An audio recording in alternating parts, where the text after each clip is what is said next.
Il y a plusieurs paradoxes de Zénon, et celui sur l'impossibilité du mouvement peut prendre plusieurs formes.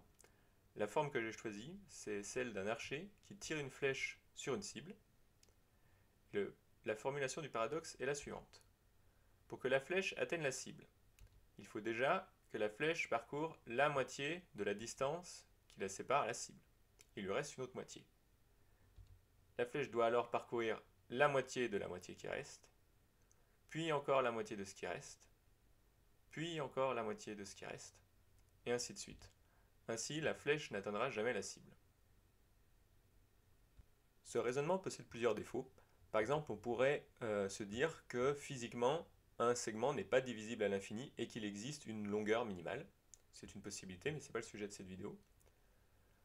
Non, le sujet qui va nous intéresser dans cette vidéo, c'est qu'en fait, dans ce raisonnement, on est en train de dire que quand on fait la moitié plus la moitié de la moitié, et ainsi de suite, on fait une somme infinie de termes strictement positifs, et le raisonnement nous dit qu'on devrait avoir une distance infinie à parcourir, et que donc c'est pas possible de le faire en un temps fini. Mais là, il y a une erreur, parce qu'en fait, une somme infinie de nombres positifs n'est pas forcément infinie. Un exemple extrêmement simple, c'est celui-ci. Vous faites 1 plus un dixième plus un centième plus un millième et ainsi de suite. Donc à la limite, ça va être 1, que des 1, et donc vous atteindrez jamais 2, vous atteindrez jamais 1,5. Et donc la somme est bien finie. Alors maintenant, nous allons passer au calcul en fait de cette distance-là, que le raisonnement suppose comme étant infinie. Pour cela, je vais commencer par noter L, la distance totale que doit parcourir la flèche. Et alors là, vous, de votre côté, vous pouvez déjà essayer de résoudre le problème.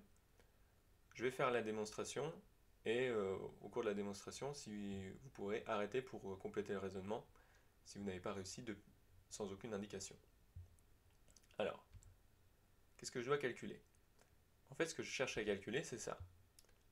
L sur 2, plus L sur 4, plus L sur 8, plus L sur 16, c'est-à-dire la moitié, plus la moitié de la moitié, et ainsi de suite. Alors je vais commencer par mettre L en facteur, comme ceci, et donc je vais m'occuper seulement de 1,5 plus 1 quart plus 1 huitième, et ainsi de suite. Ce que je remarque, c'est qu'en fait, 4 c'est 2 au carré, 8 c'est 2 au cube, 16 c'est 2 puissance 4, et ainsi de suite. Et donc là, bon, je travaille avec une somme infinie, c'est pas pratique, on ne voit pas trop ce qu'on va faire. Mais donc je vais considérer seulement un nombre fini de termes, et ensuite je passerai à la limite. Je considère qu'un nombre fini de termes, disons k termes. Donc 1,5 plus 1 sur 2 puissance 2, c'est-à-dire 4, et ainsi de suite jusqu'à 1 sur 2 puissance k. Et là, en fait, ce que je remarque, c'est que j'ai affaire aux sommes de k termes consécutifs d'une suite géométrique de raison 1,5 et de premier terme 1,5. Et donc pour calculer une telle somme, il y a une formule. La voici. Alors pour ceux qui ne se souviendraient pas de la formule ou qui voudraient des indications sur comment est-ce qu'on la trouve, en fin de vidéo je reviendrai là-dessus. Donc cette somme, c'est égal au premier terme multiplié par 1 moins la raison puissance nombre de termes sur 1 moins la raison. Le premier terme c'est 1,5 et la raison c'est 1,5 également.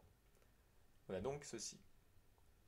À partir de là, au dénominateur on a 1 moins 1,5, c'est-à-dire 1,5. Et donc on va pouvoir faire une simplification maintenant.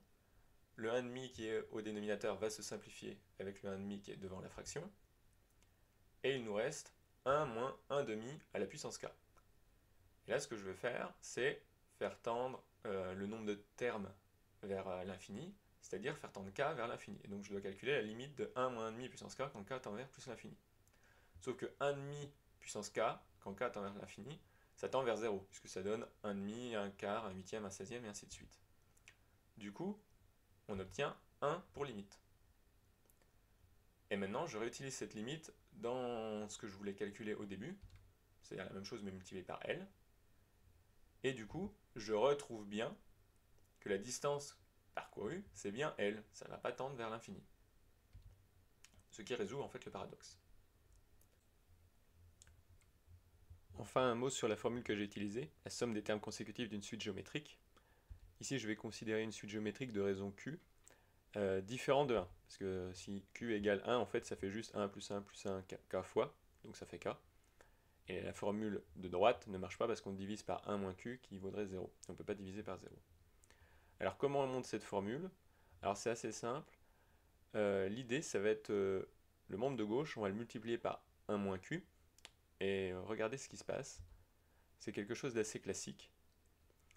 En fait, le membre de gauche, quand je le multiplie par 1 moins q et que je développe, ce qui va se passer, c'est qu'il y a plein de termes qui vont se simplifier. On fait q fois 1 moins q fois q, c'est-à-dire moins q au carré. Et ensuite, on va avoir plus q au carré, moins q au cube, plus q au cube, moins q puissance 4 plus q puissance 4, et ainsi de suite. Et en fait, beaucoup de termes vont se simplifier, sauf deux.